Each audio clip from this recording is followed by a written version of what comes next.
தேவனிடத்தில் சேருங்கள், அப்பொழுது அவர் உங்களிடத்தில் சேருவார்.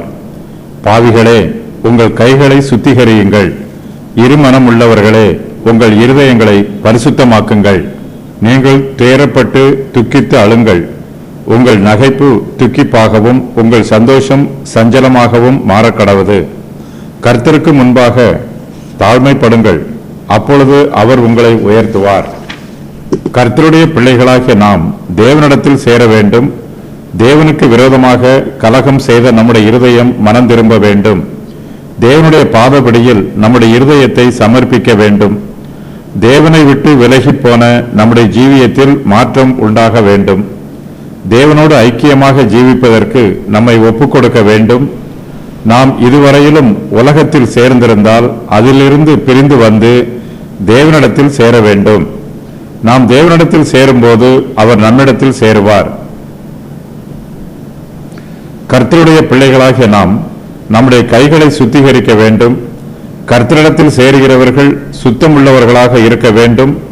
முதலாவதாக நாம் தேவனிடத்தில் சேரும்போது நம்முடைய கரங்கள் சுத்திகரிக்கப்பட்டிருக்க வேண்டும். நம்முடைய கரங்கள் சுத்திகரிக்கப்படவில்லை என்றால் நாம் தேவனிடத்தில் சேர்ந்தும் நமக்கு ஒரு பிரயோஜனமும் உண்டாகாது. இதுவரையிலும் நம்முடைய இருதயம் இருமனம் உள்ளதாக இருந்திருக்கலாம். உலகத்தையும் சிநேகித்திருக்கலாம், தேவனையும் சிநேகித்திருக்கலாம். இருமனம் உள்ளவர்கள் தங்களுடைய நடைகளில் எல்லாம் தடுமாறுவார்கள். தேவனிடத்தில் சேரும்போது நம்முடைய இருதயம் பரிசுத்தமாய் இருக்க வேண்டும். கர்த்தரிடத்தில் வரும்போது நாம் இருமனம் உள்ளவர்களாய் தடுமாறாமல் ஒருமனம் உள்ளவர்களாய் சீராய் வர வேண்டும். நம்முடைய இருதயங்களை பரிசுத்தமாக்க வேண்டும். கர்த்தருடைய பிள்ளைகளாகிய நாம் தேவனிடத்தில் சேரும்போது துயரப்பட்டு துக்கித்து அழ வேண்டும். கர்த்தர் நம்மை கண்டித்து உணர்த்தும் போது நாம் மனம் திரும்ப வேண்டும். தேவனுடைய சிட்சையை அற்பமாய் எண்ணக்கூடாது. நம்முடைய ஆவிக்குரிய ஜீவியத்தில் துன்பமும் பாடுகளும் வரும்போது துயரப்பட்டு துக்கித்து அழ வேண்டும். கர்த்தர் நம்மை திருத்துவதற்காக நமக்கு துன்பங்களையும் பாடுகளையும் அனுமதித்திருக்கிறார் என்பதை புரிந்து கொண்டு மனம் திரும்ப வேண்டும். நமக்குள்ளே பிரச்சனைகளும் பிரிவினைகளும் வரும்போது துயரப்பட்டு துக்கித்து அழ வேண்டும். நமக்கு பிரச்சனைகள் வந்தாலும் அதை கண்டும் காணாதது போல் உதாசீனம் பண்ணக்கூடாது. பிரச்சனைகளை புரிந்து கொள்ள வேண்டும்.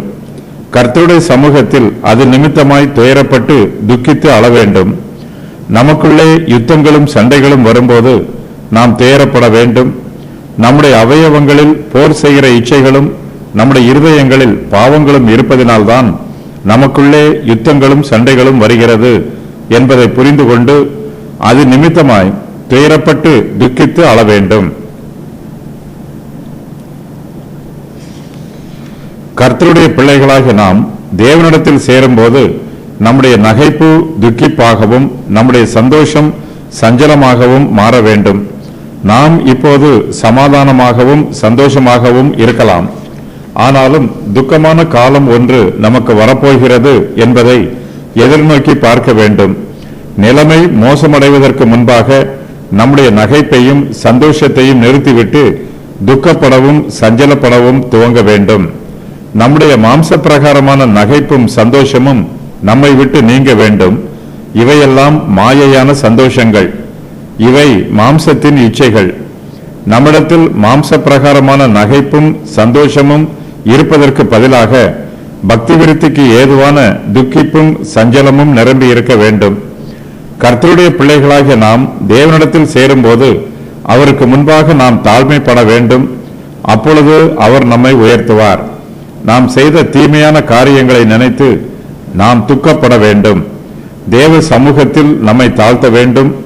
நாம் நன்மையான காரியங்களை செய்யும் போதும் நம்மிடத்தில் பெருமை இருக்கக்கூடாது. அப்போதும் கர்த்தருக்கு முன்பாக நம்மை தாழ்த்த வேண்டும். அப்பொழுது அவர் நம்மை உயர்த்துவார். தேவன் எப்போதுமே பெருமை உள்ளவர்களுக்கு எதிர்த்து நிற்கிறார். தாழ்மை உள்ளவர்களுக்கு மாத்திரமே கிருபை அளிக்கிறார். கர்த்தருடைய பிள்ளைகளாகிய நாம் தேவனிடத்தில் சேரும்போது இங்கு சொல்லப்பட்டிருக்கிற ஆலோசனைகளுக்கு கீழ்ப்படிந்து கர்த்தருடைய சமூகத்தில் சேர்ந்தால் நமக்கு ஆசீர்வாதம் உண்டு. நாம் தேவனுடைய அதிகமான கிருபைகளை பெற்றுக் கொள்ளலாம். தேவனிடத்தில் சேருகிறவர்கள் தேவனுடைய கிருபையினிடத்திற்கும் அவருடைய இரக்கத்தினிடத்திற்கும் வந்து சேருகிறார்கள். தேவனுக்கும் நமக்கும் நடுவே நெருங்கிய ஐக்கியம் இல்லை என்றால் அது நம்முடைய தப்பிதமே அல்லாமல் அது ஒருபோதும் தேவனுடைய தப்பிதமாகாது. தமக்கு முன்பாக தாழ்மைப்படுகிறவர்களை மாத்திரமே கர்த்தர் உயர்த்துகிறார். நம்முடைய துக்கிப்பில் இருந்தும் நம்முடைய சஞ்சலத்தில் இருந்தும் நம்மை நீக்கி உயர்த்துவார்.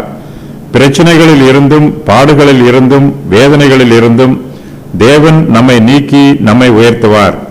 நம்முடைய ஆவி ஆத்மா சரீரத்தை உயர்த்துவார். தேவன் நம்மை உயர்த்தும் போது அதுவே நமக்கு மெய்யான உயர்வாக இருக்கும்.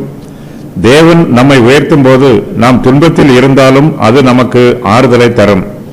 நாம் பூமியில் கர்த்தருக்கு முன்பாக எந்த அளவுக்கு நம்மை தாழ்த்துகிறோமோ அந்த அளவுக்கு பரலோகத்திலே நம்முடைய பலன் மிகுதியாய் இருக்கும்.